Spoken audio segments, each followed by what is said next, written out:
Hello Aries, Sun, Moon, Rising, and Venus signs. Kamusta kayo? Sana po yun nasa mabuti kayong kalagayan. Welcome back po sa Star Tarot. Kung bago kayo rito, welcome din kayo. Thank you sa inyong support. I truly appreciate it. God bless you all. Tignan natin ang mga mensahe ni Aries.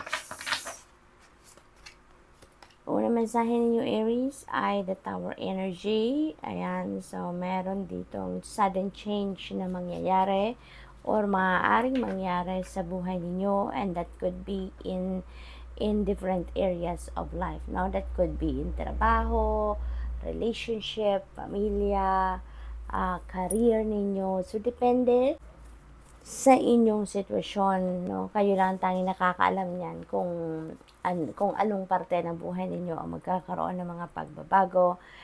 This is the kind of pagbabago na hindi ninyo ginusto, hindi ninyo pinaghandaan, yung bang hindi ito yung plano ninyo, no? But it's going to happen because it is the divine universe intervening in your circumstances. Now, it has to happen. Divine timing has come para mangyari ang dapat mangyari. Kaya yun ay mangyayari sa ngayon. We have Two of Wands. Ayan. So, dito naman, this is about planning. So, maybe ang iba sa inyo dito is making plans for the future, making plans for travel, making plans for a new endeavor or kahit ano pa man, ano. At habang ang maganda dito, habang gumagawa pa lang kayo ng plano, parang meron ng mga sumusulpot paunti-unti na mga opportunities, no, that will support your plans. So, yung ganon. Kaya napakaganda nito. Maaring yung mga plano na to, you know, is in alignment siguro of your destiny, no? Kaya may mga support na dumadating sa inyo ang universe. There could be travel as well dito for some of you. Maybe may mga opportunities for you to travel as well. That could be traveling the world, across the globe, yung mga ganon. Pwede rin naman na domestic travel yan, but definitely meron pagbabiyahe dito si Aries. We have Eight of Swords in reverse. Ayan. So, which is really good because this is the end of a difficult situation. This is the end of depression. This is the end of pakiramdam ninyo na trapped kayo. Yung gano'n. So, ngayon, pakiramdam ninyo ngayon, magiging malaya na kayo. No? Pakiramdam ninyo, malaya kayo. Pakiramdam ninyo, kayang-kaya na ninyong gawin kung ano man yung mga iniisip ninyong gawin, yung gano'n, ano? We have Two of Swords. You are torn between two choices. Now, meron tayong planning stage dito. May mga choices din kayo dito na pinagpipilian. Nandito din, gano'n din, ano? Pero, dito parang nalilito kayo, no? Maybe, kung ano man yung pinagpipilian ninyo dito, they are equally good. They are equally beneficial for you, kaya medyo nalilito kayo, no? Mahirap siguro yung stage na to para sa inyo na meron kayong pinagpipilian. Kaya maaaring ngayon parang hindi ninyo ma-figure out kung alin yung kukunin ninyo, alin yung pipiliin ninyo, no? We have the Chariot energy. Definitely, you are embarking on a travel. And maybe this travel naman, no, katulad nito, maaaring road trip. Maaaring yung travel na to is a long drive, no, for some of you Aries. Kaya parang meron din ng iba sa inyo dito na bibili ng sasakyan. Maybe nagsha-shopping ng iba sa inyo kung anong klaseng sasakyan ang bibilihin ninyo. Something like that. Definitely, there is a change coming in for some of you with the Tower energy din. So, meron talagang malaking pagbabago ang maaring dumating sa buhay ninyo in various areas of life, no? Dito sa Chariot energy, you're heading towards something na sigurado na kayo. Alam nyo kung saan kayo papunta. Alam niyo na pagtatagumpayan ninyo kung ano man ang gagawin nyo dito. We have a Queen of Cups in reverse. Ayan. So, merong siguro dito ang iba sa inyo. Parang you are displaying your immaturity, no? Dito. para sa iba sa inyo dito. Kaya siguro nagmamanifest yung immaturity na yan dito sa decision making na kinakaharap ninyo. Hindi ninyo ma-figure out ngayon kung ano yung gagawin ninyo, kung ano yung best decision para sa inyo. What else? We have 8 of Pentacles, and that could be, maybe yung decision making na yan could be related to work, could be related to your craft, could be related to choosing financial opportunities. So, posibleng ganun din ang ganap dyan, ano? It is also possible dito na ang iba sa inyo is changing career path, kaya siguro pinaghahandaan ninyo yan sa ngayon. Ang iba sa inyo may go back to school, may do your own research, maaaring nag-online classes ang iba sa inyo dito so that you can prepare for a career path na tatahakin ninyo sa ngayon. What else? We have 6 of Pentacles. This is really a beautiful energy kasi kung ano yung kailangan ninyo ngayon, that will be met, that will be provided to you by the divine. Meron ditong mga regalong parating, tulong, assistance, no?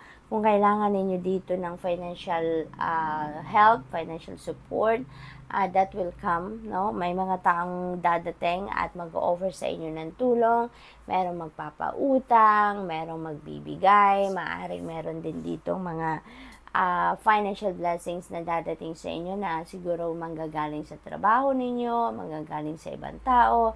Meron siguro din dito magbibigay ng pera, magraregalo, or posible din na meron kayong komisyon, or meron din sigurong magbabayad ng utang sa inyo dito kung meron kayong pautang in the past. So, good luck, Aries, and that's all I have for you for today. Thank you for watching. Love and light. Namaste. Hello, Leo, Sun, Moon, Rising, and Venus signs. Kamusta kayo? Sana po nasa mabuti kayong kalagayan.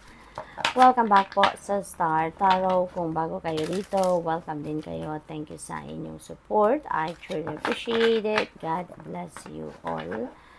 Kung unang mensahe ni Leo ay 4 of Cups. Ayan. So, there is an offer sa inyo, no, Leo? There is an offer.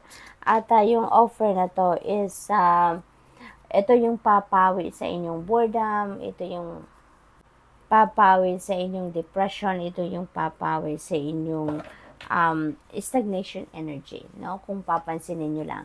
Pero sa ngayon, parang hindi ninyo to pinapansin, ini-ignore ninyo, or maybe, dead man nyo lang talaga to. It's because maybe you are so focused on the disappointment na nangyari sa inyo, frustration na nangyari sa inyo. Kaya, this is a heads up for you. Napansinin nyo naman ito, no, Leo, because you never know, ito na yung breakthrough na hinihintay ninyo.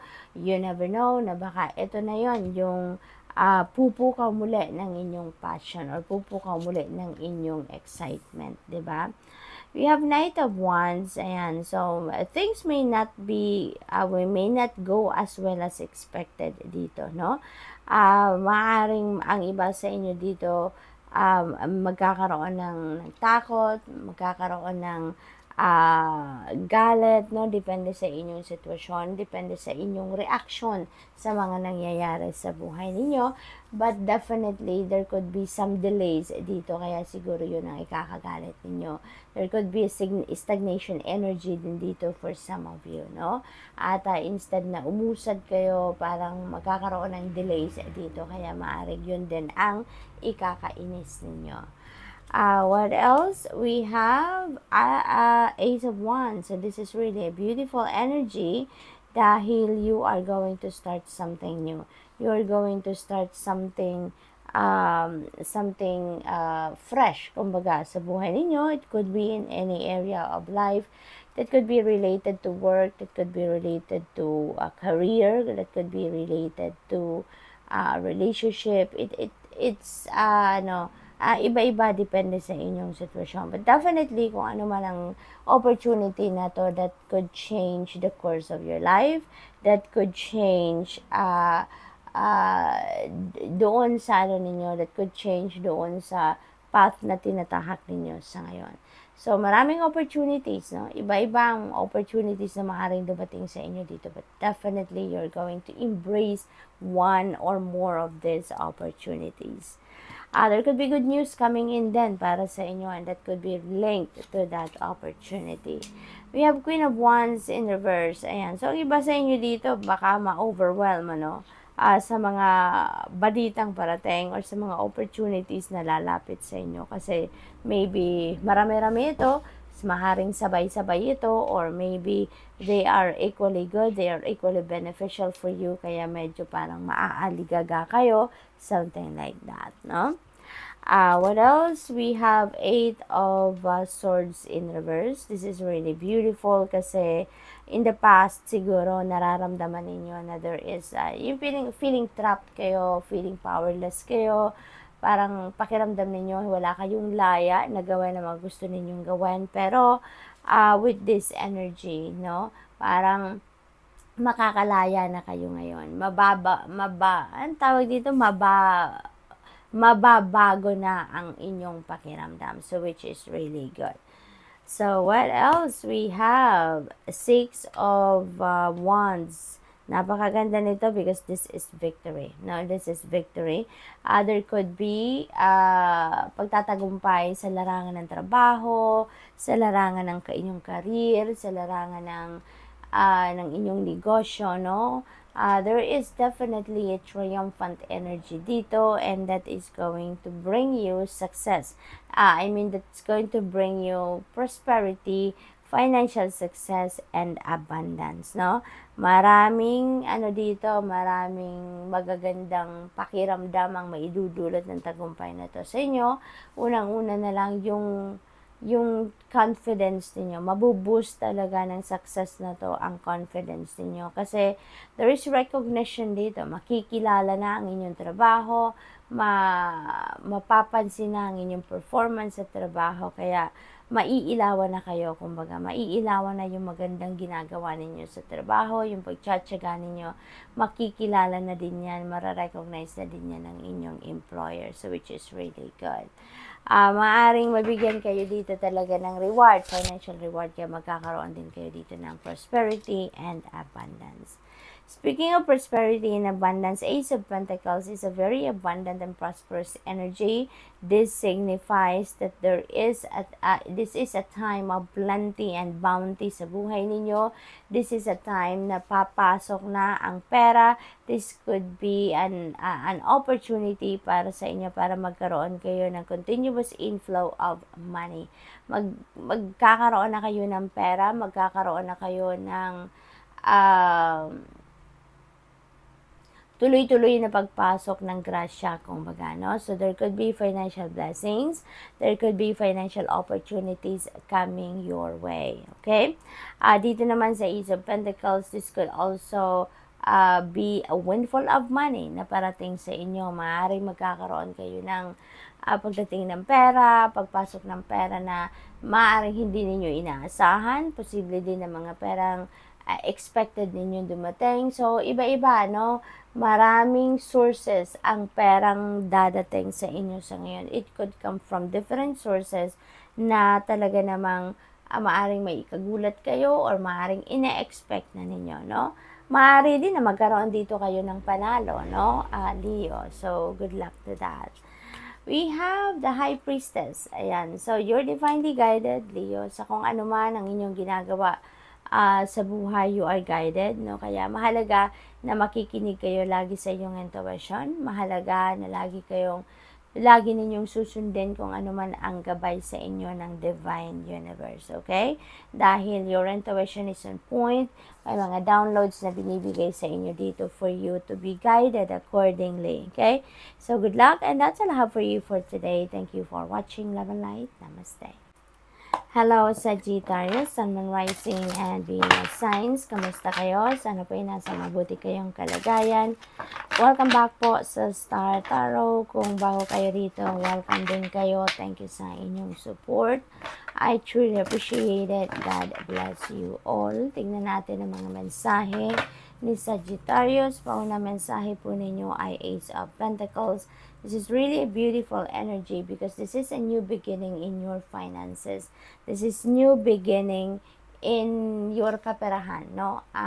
This could be the start of a change sa inyong financial stability or sa financial status ninyo, sa inyong financial landscape, no?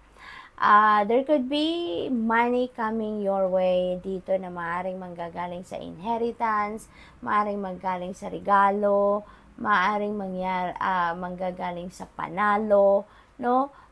This could be a windfall of money as well, no?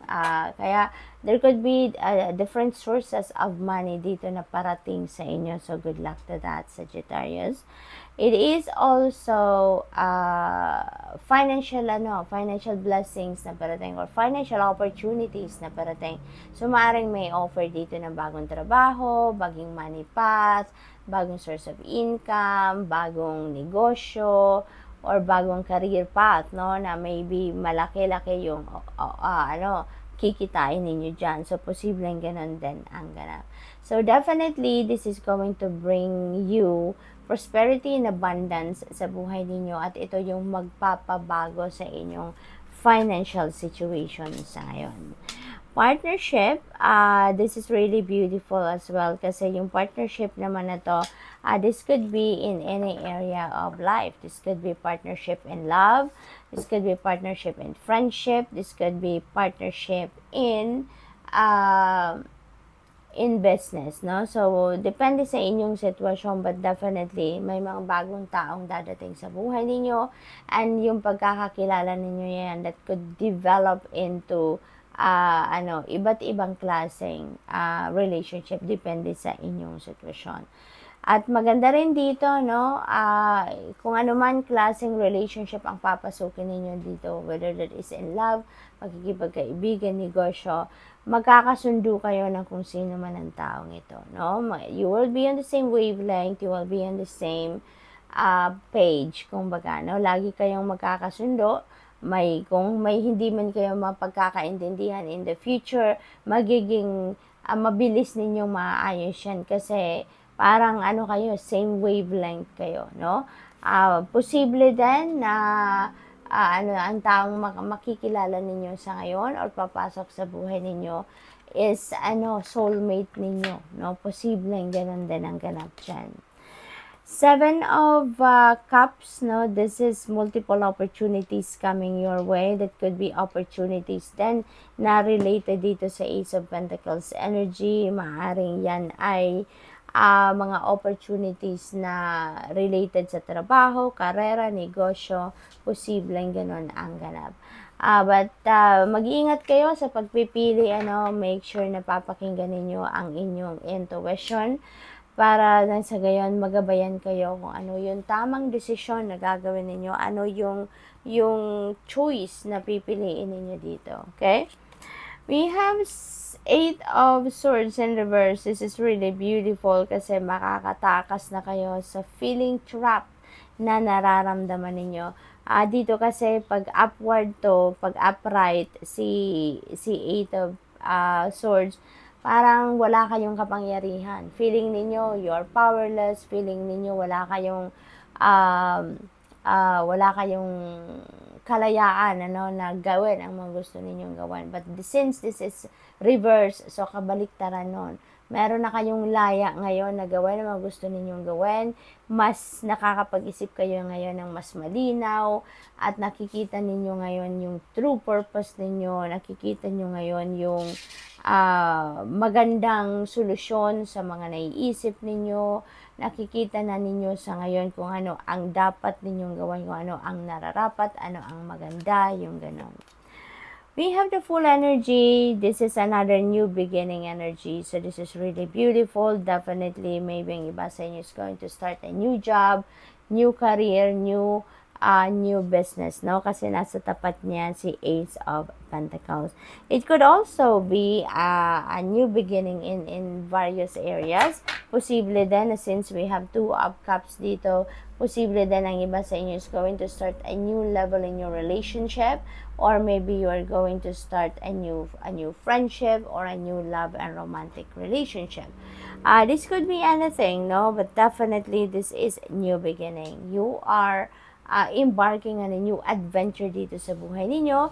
Maaring may mga plano din kayong gagawin na sa ngayon. You're going to roll out the plan of trying something different, no? Maybe you are coming out, siguro gagawa kayo ngayon ng something dito na you are going to come out of your comfort zone.